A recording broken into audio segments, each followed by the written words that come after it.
Welcome back to the BlackTrack, where I do commentary and review on movies with an all-black cast, or at least a black lead. I remember seeing the commercials for today's movie back in 1991 as a kid and being completely confused about what kind of movie it was. Yeah, I knew it was a horror film, but depending on how you look at it, the trailer either did a great or a terrible job of explaining the premise. And that might be by design, because The People Under the Stairs is kind of a complicated movie to explain. The People Under the Stairs was directed by famous horror director Wes Craven, and it predates both Wes Craven's New Nightmare, you know, that fourth wall breaking Freddy Krueger film, and Vampire in Brooklyn, which I've already covered on the channel. Go check it out. Out of the three films, The People Under the Stairs is definitely the best, but also the least well known.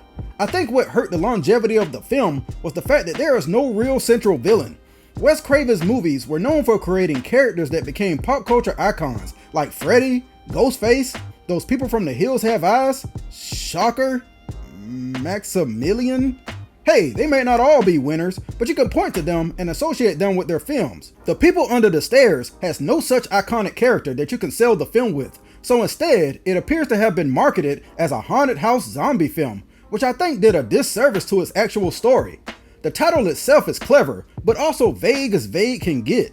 The basic plot goes like this. Three criminals learn that there is gold in a neighborhood mansion that belongs to a local family who just so happen to be the landlords of the property that they all live in. That's about as much as I can tell you right now without giving up the whole plot and ending this video right here. And now you see how it might have been hard to sell this movie in the past. The People Under the Stairs definitely falls into the black lead category for this channel because although it has a few notable black actors in it, the main star of the show is Brandon Adams, mostly known for his TV work and the Mighty Ducks movie. But personally, I know him mostly for The Sandlot and for being that one kid who supposedly taught Michael Jackson how to dance in Moonwalker. He's backed up by veteran actor Ving Rhames, and I know it sounds crazy to call him the backup, but this was 3 years before he would star in Drop Squad, which I've also covered on this channel, and before his career-defining role in Pulp Fiction. Wes Craven is a man known for taking gambles with his films, but did that gamble pay off for The People Under the Stairs? Let's BlackTrack and find out. Oh, no, not tarot cards. Is this another caught up situation? Nah, thankfully, this time around, there's no fake ass psychics. It seems that Craven only included this scene because he had a dream about tarot cards. A lot of Wes Craven's ideas come from dreams and news reports for some reason, including A Nightmare on Elm Street, Scream, and this film. Either that man was getting some really good sleep, or he was under a really good influence. The only reason the tarot cards even exist in this movie is to give our main character his name. Brandon Adams is known as Fool in this movie. Not because he's stupid or anything, but because he's a kid and is ignorant to a lot of things that go on in the world. Ain't the stupid kind of fool, only the ignorant kind, because you're just starting out. Yeah, nice try on the explanation and everything, but I would have needed you to reshuffle that deck for me. Real name's Poindexter. Yeah, you know what? All of a sudden, Fool isn't that bad. The People Under the Stairs doesn't waste any time getting started. What's the rush? The movie is nearly a staggering 2 hours, which is a lifetime for a horror movie. Within the first 5 minutes, we learn that Fool has a sister named Ruby, who's the one who gave him his name. We learn that their mother is dying of cancer. We learn that Ruby has a boyfriend named Leroy, played by Ving Rhames, and we even get a sneak peek at our villains, all within the first 5 minutes. I'm not even mad at it, because although rushed, it somehow still tells you everything you need to know. Ruby is played by longtime actress Kelly Jo Minter, and there was a funny back and forth between Wes Craven and the moderator on the movie's commentary. See, Kelly Jo Minter played Yvonne on A Nightmare on Elm Street: The Dream Child back in 1989, and when the moderator asked Craven if he picked her for this film because of her work on that, Craven just laughed and said this was his first time meeting the woman. He had no idea that Kelly Jo Minter starred in one of the movies from the franchise that he created because he didn't write or direct it. I just thought that was kind of funny how their paths are weirdly crossed. One thing I absolutely love about The People Under the Stairs is the set design. For a movie with a budget of only $6 million, somebody made the absolute best with the little that they had. The movie mostly takes place in interiors, and everything you see is so meticulously designed, right down to every book and every piece of paper. My only gripe is that I think they went a little overboard depicting the poverty that Fool and his family live in. This place is horrible. They can't be this poor, they just can't be. It just feels over the top. In reality, this place would have been condemned a long time ago. It looks like a crack house. Leroy has a plan to help out Fool and his family, and he needs to convince Fool to join him to pull it off, cause he's skinny and he can fit into places that Leroy can't. Good for thieving. He learns that a mansion in the neighborhood has gold in their house, and that the gold will save all of them from eviction. Oh, so it's like the black version of the Goonies then. This is not just any house either. It's the landlords themselves, simply called the Robesons. They aren't really given names and are simply credited as man and woman. Man is played by Everett McGill, and woman is played by Wendy Roby in her first film. Coincidentally, they also played the couple Ed and Nadine Hurley in the TV show Twin Peaks. Woo, you can tell it's the early 90s. I don't know how many of you are old enough to remember this, but Black America went through a little bit of an African dashiki and kufi phase in the late 80s and early 90s, no matter if you were Muslim or not. Yours truly can't even talk big trash because my mother was dating an African around this time, and I'll just say that well, let me just say that I wasn't making my own clothing choices yet. Just getting in the house is a challenge. Mama Robeson don't trust a motherfucker, and I can't blame her. Solicitation sucks. This place used to be a funeral home, but if that's not creepy enough for you, Fool pretends to be a Boy Scout and learns that there's padlocks on the outside of the house as well as wires on the windows. I think growing up, everybody had that one house in the neighborhood that just looked scary, and you never really knew who lived there, or if you did, the resident was always a little weird. I think the Robeson house captures that childhood fear perfectly with this house. The house exterior and the living room was a real house that they were allowed to use during filming, which further adds to the creepiness. Since Fool couldn't get in the house, Leroy's partner Spencer takes a crack at it. Should have sent him up there first. If the white man can't get in, no one can. Look at there, let him right on in. But now Leroy doesn't trust Spencer. Then what the hell you send him up there for? It's at this point that the true People Under the Stairs movie begins, in my opinion, and at its heart, it's essentially a haunted house film. Maybe a haunted house is a little too strong, because there's no ghosts. It's more of a house of horrors. But once again, I have to mention the set design, because it's even better in the Robesons' residence. The deeper they go into this place, the better it gets. You'll see. Right out of the gate, the place is out to get Fool and Leroy. Not 2 minutes in, they're attacked by a Rottweiler, the pit bull of the 90s. You would think it would just be one well-trained dog, but it was actually a combination of 2 dogs and a puppet. One good boy, a bad dog, and a hand puppet held by the crew. If you blink, you'll miss the puppet, but once you see it, you can't unsee it. For Leroy to be such a professional, he's setting all the wrong examples. He and Fool moving all slow through the house, and he leaves Fool by himself to be a lookout while he takes the only weapon. Obviously, Leroy brought the kid here as a sacrifice, just in case he needed to get away quick. He just didn't anticipate this being a murder house. I tell you who found out the hard way though, Spencer. Not only did he die, but it appears he aged about 50 years. I've only seen people scared white in cartoons, never seen it happen to an actual human. What did he see? I'm just glad that the first person to die was the white guy, because there's not enough black people in this movie to be expendable. Poor Spencer might be dead, but at least he confirmed the existence of the gold before he checked out. He also inadvertently introduced us to the titular People Under the Stairs, since they try to eat him right in front of Fool. Chicken fingers. One of them tries to grab Fool, but at least he's smart enough to choose the flight response instead of fight. Unfortunately, the stairs are rigged like it's a physical challenge on Double Dare, but Fool, being ever resilient, gets back up just in time to see Leah Thompson at the top of the stairs. Nah, it's not really her, but actress AJ Langer looks a hell of a lot like her. Help us! Mark Summers won't let us go! Fool meets back up with Leroy and tells them that they better skedaddle because the Robesons are back and one of the 3 dogs are back on the loose. Stay right here right in the open so the fucking dog can see you. But if you didn't think Fool was bait before, is that enough for you? Leroy has all these big ideas, but he's been getting his ass whipped by this dog since they came in. Fool is the actual brains of the operation, and he put some of that Los Angeles education to good use.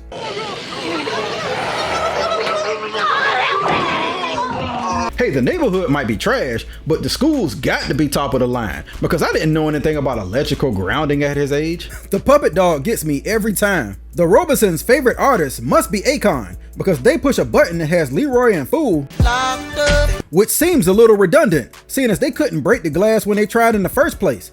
but it does greatly increase the fear factor when Daddy Robeson cuts the power and starts hunting them with a pistol and a flashlight. One of the people under the stairs scares Leroy out of his hiding place and into plain sight, and I found myself giving less than a fuck about it. Seeing as how many times he tried to sacrifice Fool, it's probably a little shocking to you to see a star like Ving Rhames being killed off so soon. But remember, this was a few years before he was a big household name. It's a good thing he checked out when he did, because weird things start happening whenever Ving Rhames and a guy in a gimp suit is in the same room. And I'm not gonna say what those things are. You're just gonna have to watch Pulp Fiction at your own risk. It's at this point that the Robesons start stealing the show. Don't get me wrong, Fool does a great job taking over as the lead in this film, but the Robesons are so weird and twisted that you can't take your eyes off of them or forget their performance. They're a combination of terrifying, weird, silly at times, and even wholesome when they need to be, like when the cops show up to the house. Of course, since they're well-to-do white people, nobody suspects that they're actually homicidal, abusive cannibals. I also like how the house is representative of their dual identities. The front part of the house, the part that everyone sees, looks like a normal, albeit antiquated house, representative of how the Robesons appear from the outside. But the further Fool goes into the house, the more dirty and decrepit it gets, showing the ugly side of Mommy and Daddy Robeson. The way the movie perfectly blends the horror and the silliness really needs to be commended also, because there are some truly terrifying moments throughout most of the movie, but then there's these Bugs Bunny moments.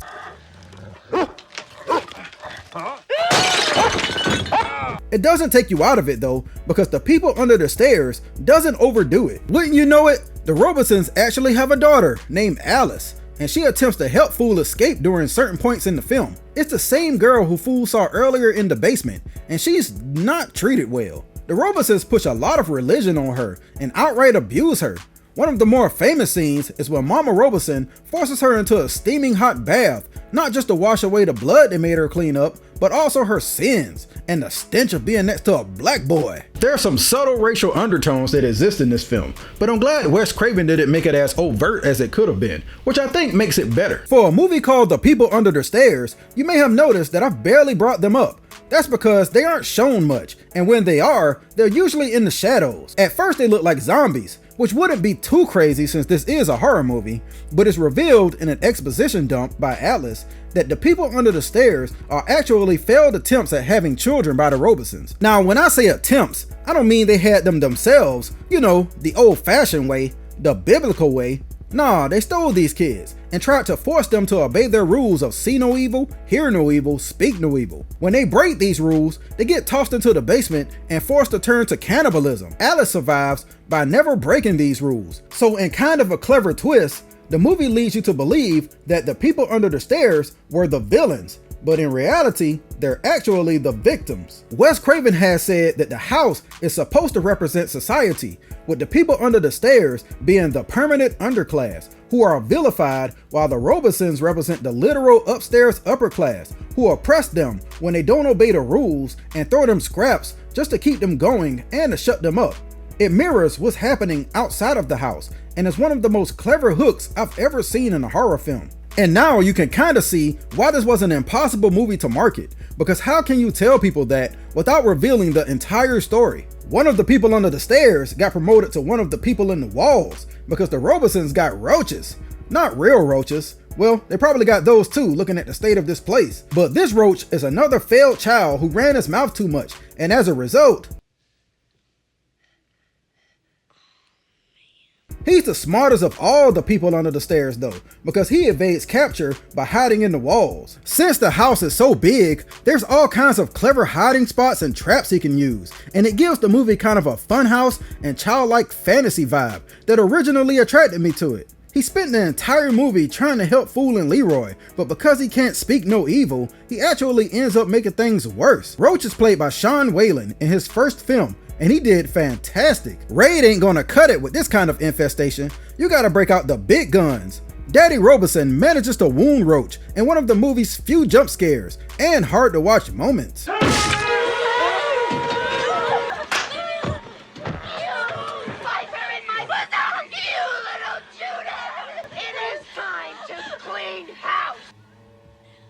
Total spring cleaning. God damn, Wendy Roby is terrifying in this. Fool even ends up getting captured for a little bit, and we get an up close and personal look at them people under the stairs. The makeup is decent for the budget this movie had, but I think it would have been better to keep the monsters in the shadows, never really revealing the zombie-like looks. It would have given them an air of mystery. Oh well, Fool is saved by a dying roach. Man, that sounds silly when you say it out loud. And Roach's dying wish is for Fool to save Alice and escape with the gold he found. But let's be clear, Fool really has no obligation to this girl, but since he's a good kid deep down, he goes out of his way to save her, despite her many f***ups. Keep moving, Alice. He finds us here and shoot through the walls. My dress is stuck on something. Oh, great. If we take a jump off the edge, we might be able to hit it. And I don't know how deep it is. Alice, come on, we gotta jump. I can't. I'm afraid. Alice, what's out there? Well, you know what, Alice? You know what? You can stay. But as for me and this house, I will get the hell out of here. I have to take the time to recognize that there's little to no typical black tropes in this movie. Fool isn't some magical Negro. He doesn't need a white savior, and he thinks for himself for the most part. He's also almost single-handedly carrying the narrative of this film, which is a tall ask for a child actor, but he pulls it off. Wait, Bill Cobbs is in this movie? He's excellent.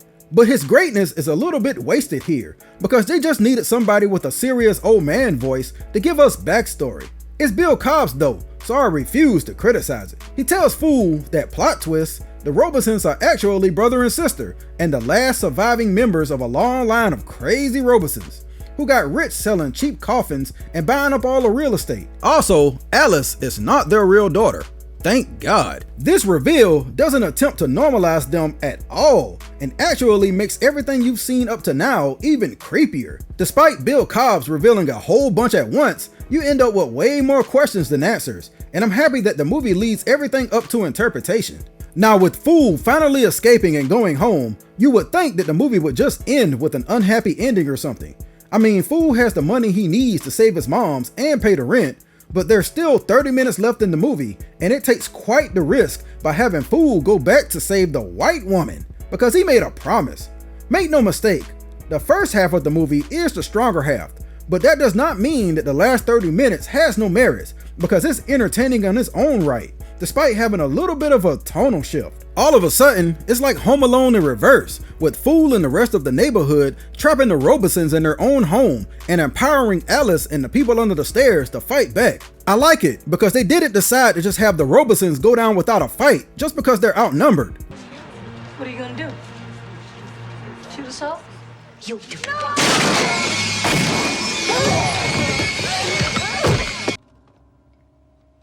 I see you. And I see you, dearie.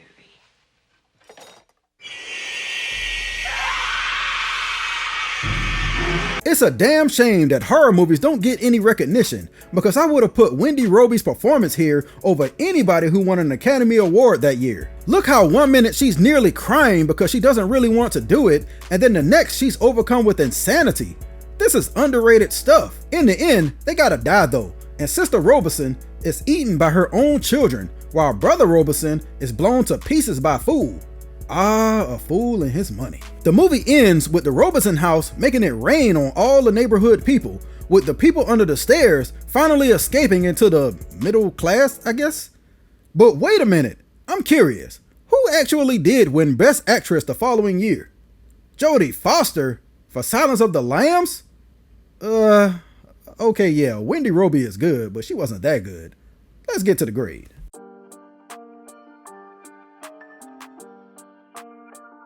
Full confession, up until preparing for this video, I had never seen The People Under the Stairs, not even a little bit of it. I wasn't allowed to watch it as a kid, and when I did grow up, I just never thought to sit down and check it out. Now that I finally watched it, I gotta admit, I missed out. I had no idea that this was such a well thought out and deeply layered satire on classism and gentrification. It sucks that because of the way the movie was presented in trailers, it comes across as just another haunted house horror film, released during the decline of the horror boom of the 80s. Wes Craven was the master at trying new things to liven up the genre, and The People Under the Stairs might have been his boldest film. Yes, even more bold than Scream. I love all the political and religious undertones that was inserted into the film in clever ways, and I especially love the performances by all the main cast, especially the Robesons, who had to walk a thin line between being genuinely scary and funny. The only real flaw of the film is that it doesn't slow down enough to really tell the story and forces exposition in during awkward moments, but that's more of a consequence of the genre than anything else. Also, the actual people under the stairs are underutilized, despite the movie being named after them and the fact that they partially represent the hero of the film. Overall though, if you're a fan of horror comedy and don't mind a little socio-economic sprinkled in, then The People Under the Stairs is your movie. My grade for The People Under the Stairs is a B+. This is officially Wes Craven's best movie as far as I'm concerned. And that's it for another episode of the BlackTrack. As usual, let me know what you thought about The People Under the Stairs in the comments below. And if you liked the video, don't forget to drop a like and a subscribe and share the video with your friends to help me grow my channel. And until next time, I'll holla at you.